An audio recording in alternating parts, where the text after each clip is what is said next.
नमस्कार, मी दीप्ती लेले. वाचन व्रत या उपक्रमात मला सहभागी होण्याची संधी मिळाली त्यासाठी मी मनपूर्वक आभारी आहे मुग्धा गोडबोले यांची.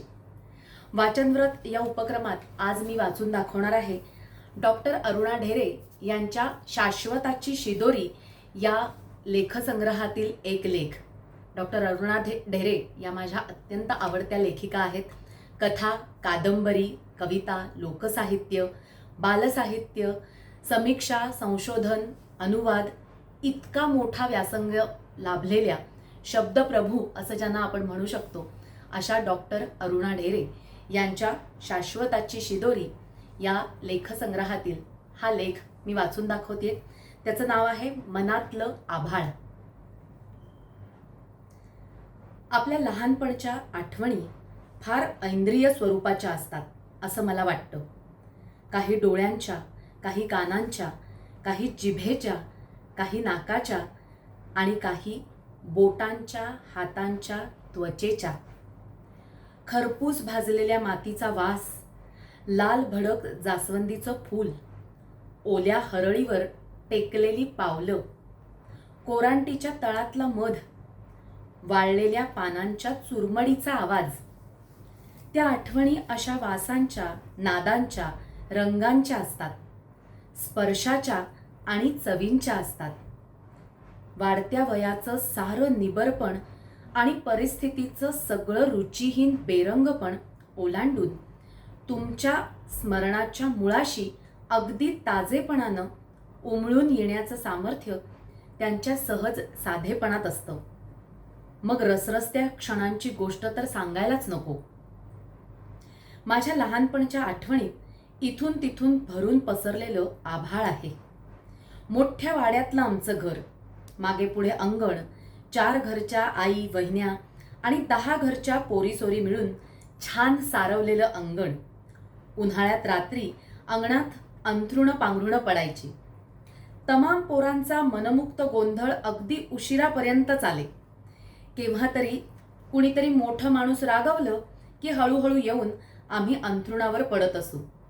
सारवलेल्या अंगणाचा एक मंद वास अंगणाच्या कडेनं फुललेल्या मोगऱ्याच्या वासात मिसळून नाकाशी रेंगाळू लागला की हलकेच पांघरुण अंगावर घेऊन चाललेल्या आमच्या कुजबुजत्या गप्पा हळूहळू मंद होत.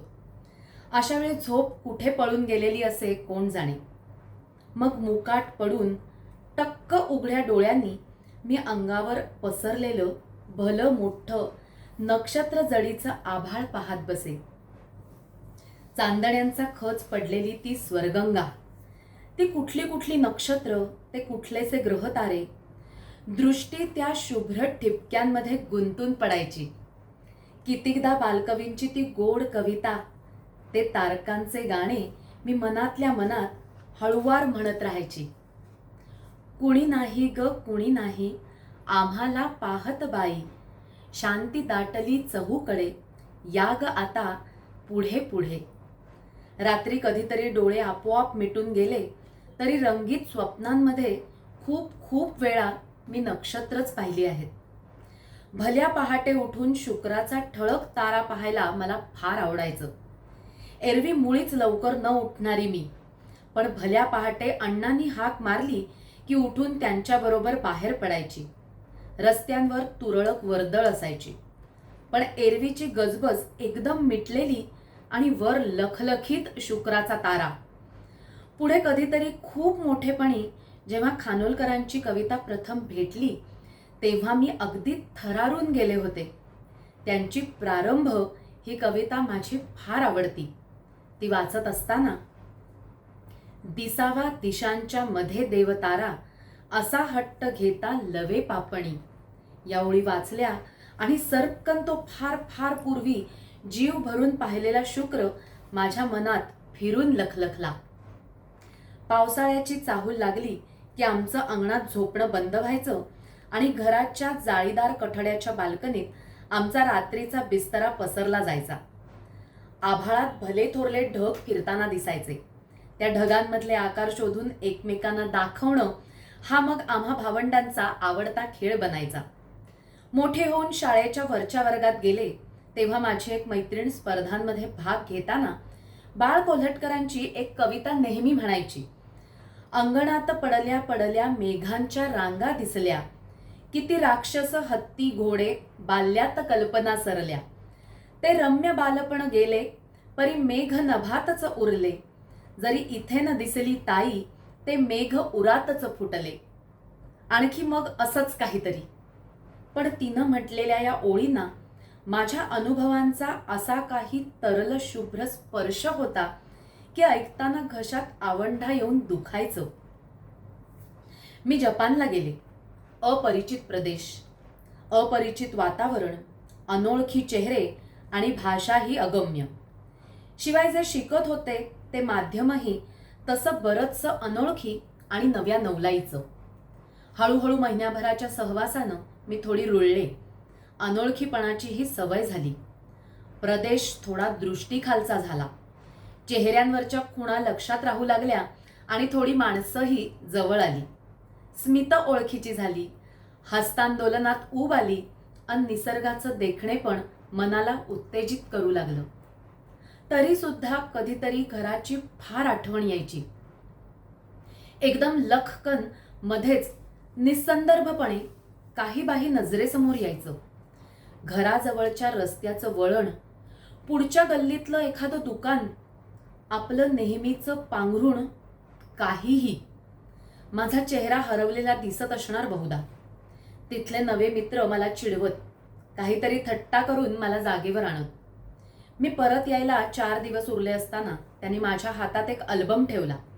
हात तुझ्यासाठी, तू काढलेल्या फोटोंसाठी, ते म्हणाले. मी पाहत राहिले.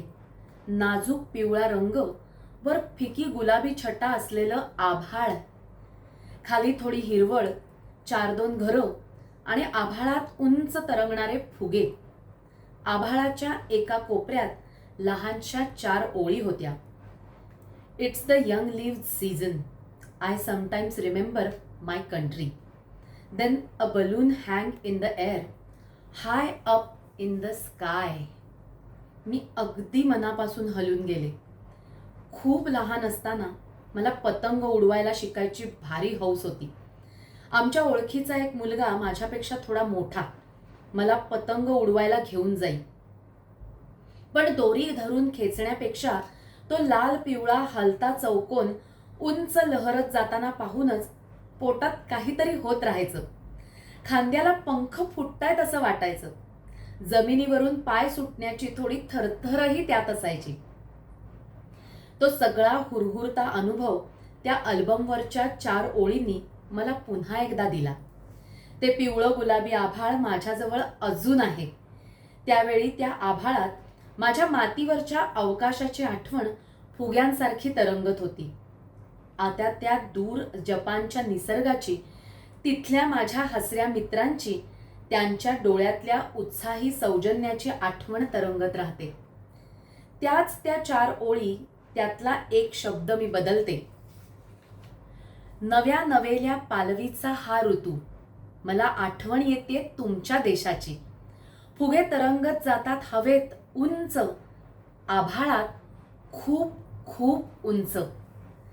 आभाळाची आणखी एक विलक्षण भेट मी कधीही विसरणार नाही. स्वतःला नव्हे, दुसऱ्याच कुणाला तरी अकस्मात आभाळ भेटतं आणि आपल्याच डोळ्यात पाणी येतं, हा अनुभव विसरता येईल का? कलर पर्पल नावाचा एक अप्रतिम सुंदर चित्रपट मी पाहत होते. ॲलिस वॉकरच्या मूळ कादंबरीचं स्टीफन स्पिलबर्गनं पडद्यावर अगदी सोनं केलेलं. 1909 मधली गोष्ट. एक थोराड निग्रो मुलगी, दारिद्र्यात आणि अज्ञानात पिचणारी, तिच्या सावत्र बापानंच तिच्यावर अत्याचार केलेले, अशी ती 2 मुलांची आई. बाप ही धोंड एका प्रौढ, रंगेल आणि विधुर निग्रोच्या गळ्यात बांधतो. तिला खरं तर आपल्या धाकट्या बहिणीबरोबर शिकायचं असतं, नाचायचं असतं, पण ते सगळं काही कोवळं तिच्या संसारात चिरडलं जातं. मोठमोठी सावत्र मुलं आणि कर्दनकाळ नवरा, या मुलीचं आयुष्य भयानकच असतं. अशात एक दिवस तिची धाकटी बहीण तिच्याकडे येते. नव्हे बहिणीच्या रूपानं जणू सगळं अप्राप्य आयुष्यच तिला भेटायला येतं. तिच्या नवऱ्याच्या नकळत बहीण तिला शाळेच्या गमती जमती सांगत लिहायला वाचायला शिकवते. काम करता करता ती शब्द वाचायला शिकते. बहीण घरभरच्या वस्तूंना त्यांच्या नावाच्या चिठ्ठ्या लावते. भांडी, टेबल, खुर्ची सगळीकडे ती एक एक शब्द बहिणी मागून वाचत जाते. बहीण खिडकीच्या काचेवरती चिठ्ठी लावते. बाहेर दिसणाऱ्या आभाळासाठी, स्काय. ती वाचते. काचेतून बाहेर दिसतो आभाळाचा निळा तुकडा आणि त्यावर झुलणारी झाडाची हिरवी फांदी.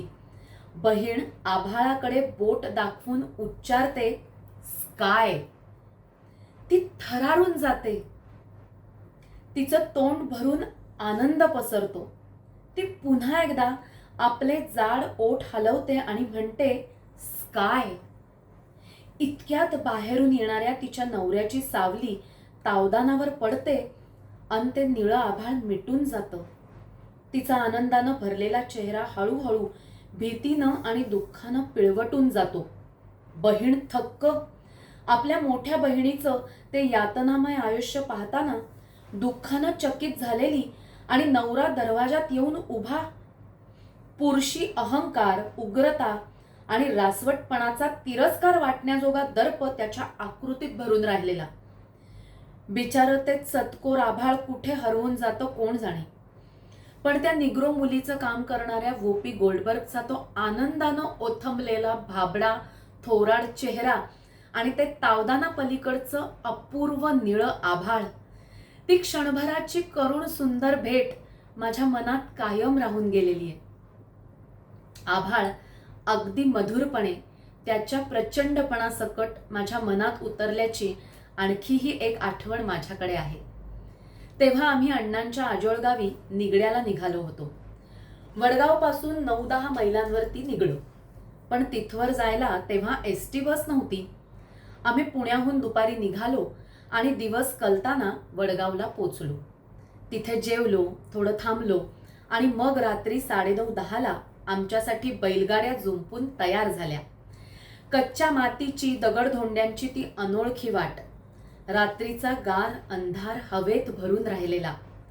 रानाचा वेगळाच वास आणि बैलांच्या गळ्यात वाजणाऱ्या घुंगरांचा खुळखुळुक खुळ आवाज. लख्ख चांदण्यानं भरलेलं आभाळ तेव्हा डोक्यावर होतं. गाडीत आम्ही 4 पोरं अगदी गप्प आणि गाडीवान गातोय. काहीतरी हेंगाडं गाणं त्याचं. पण तो बाजूचा स्तब्ध परिसर आणि तो आवाज, असा गप्प राहण्याचा शहाणा समजूतदारपणा फार दुर्मिळ दाखवलेला असेल मी.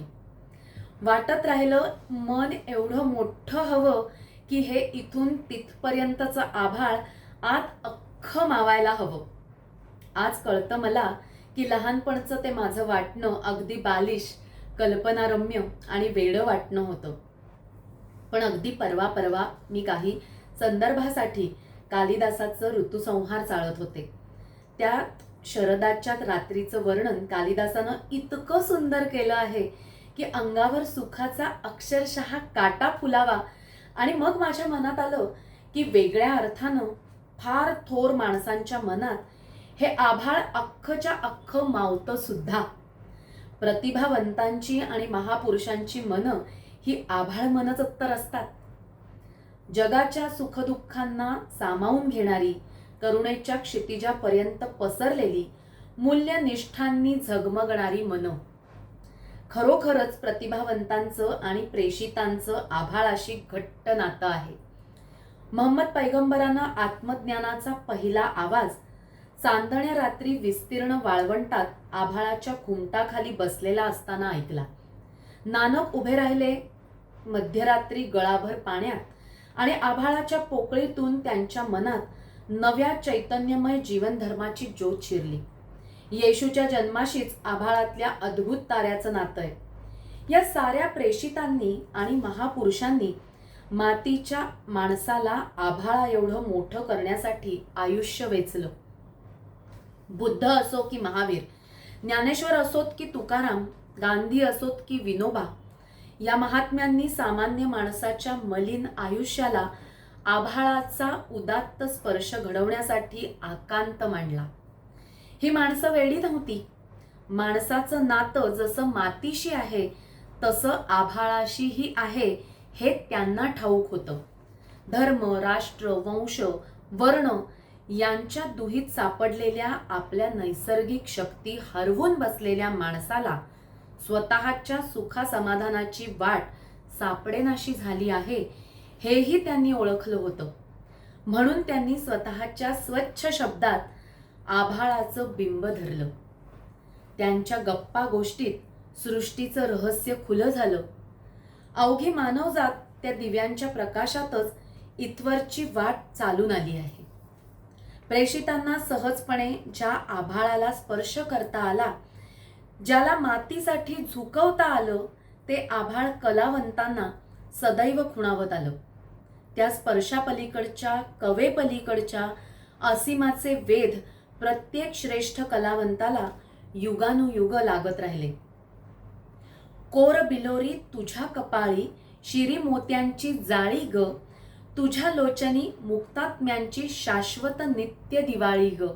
अशा शब्दात बोरकरांनी त्या दिव्य आकाशमाहुलीचं रूप पाहिलं आणि माझ्या मातीचे गायन तुझ्या आकाश श्रुतींनी जरा कानोसा देऊन कधी ऐकशील का रे, असा प्रश्न कुसुमाग्रजांनी मृण्मयी प्रेयसी आपल्या अज्ञात सर्वेश्वराला विचारत राहिली. कलावंतांच्या लेखी आभाळ म्हणजे एक प्रतिमाच बनून गेलीये. जे सुदूर, जे असाध्य त्याची प्रतिमा. हाताशी न येणाऱ्या पण सतत दिसणाऱ्या रंग बदलत्या जीवनसत्वाची प्रतिमा मनातल्या प्रत्येक लहानशा भावछटेला पकडण्याच्या प्रयत्नात जे क्षितिजासारखं अखंड दूर दूर विस्तारत राहतं, अशा माध्यमाची प्रतिमा. कवींनी वारंवार अनंत संदर्भांनी आकाशाकडे हात पसरलेत. किंबहुना प्रत्येक श्रेष्ठ कलावंत हा आभाळाकडे दान मागणारा पृथ्वीवरचा श्रेष्ठ भिकारी बनलाय. एकदा वाटतं शुद्ध निसर्गातही आभाळ असं एक अखंड देत राहणारं महाभूत नव्हे का? निसर्ग शक्तीचं एक विराट दर्शन म्हणजे आभाळ. मारणारं आणि तारणारं, स्फूर्ती देणारं आणि भयचकित करणारं, अलोट देणारं आणि अनपेक्षित हिरावून घेणारं निसर्गाचं एक विशाल रूप आभाळ. विश्वशक्तीचं दर्शन आभाळा इतक्या समृद्ध भव्यतेनं दुसरं कोण घडवणार? साधुदासांची एक सुंदर कविता आहे. अगदी हा असाच भाव व्यक्त करणारी कविता. गगनाच्या अंगणी उमटते पाऊल शुभ लक्षणी, नाजूक गोंडस असे कुणाचे सांगा मजला कुणी. संध्या रागातुनी तयाचा तळ दिसतो साजणी, स्वर्गंगेसम रेषा दिसती कधी कधी त्यातुनी. पाऊल पडता क्षणी जाहली तुटातूट पैंजणी, काही असता व्यस्त विखुरले नक्षत्रांचे मणी. उरले काही गुणी तयांचा ऋणझुण उठतो ध्वनी, कानी येतो अव्यक्ताच्या तो अवकाशातुनी. गगनी एके क्षणी दुजाते उठते क्षितिजातुनी, पाऊल दिसते परितयांचा कोण असावा धनी.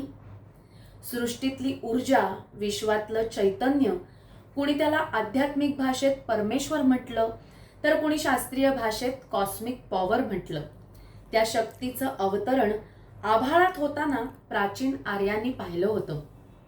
म्हणून तर द्यौची, आकाशाची पूजा त्यांनी केली. त्याच्या प्रार्थना त्यांनी म्हटल्या आणि द्यावा पृथ्वीच्या एकत्र येण्यातून सृष्टीचं सर्जन होताना त्यांनी पाहिलं. प्रेषितांनी या सर्जनाचंच रहस्य जाणलं आणि ते माणसाला समजावण्याचा प्रयत्न केला. तर कलावंतांच्या शुद्ध परिपूर्ण कलाकृतींमधून याच रहस्याचे कवडसे झळकत राहिले. असं वाटतं की कधीतरी आपल्या मनातल्या छोट्या छोट्या आभाळ तुकड्यांना त्या विशाल तेजोगर्भ रहस्याची ओळख मिळावी. कधीतरी त्या अंशांनाही तो पूर्णत्वाचा दुर्मिळ स्पर्श व्हावा.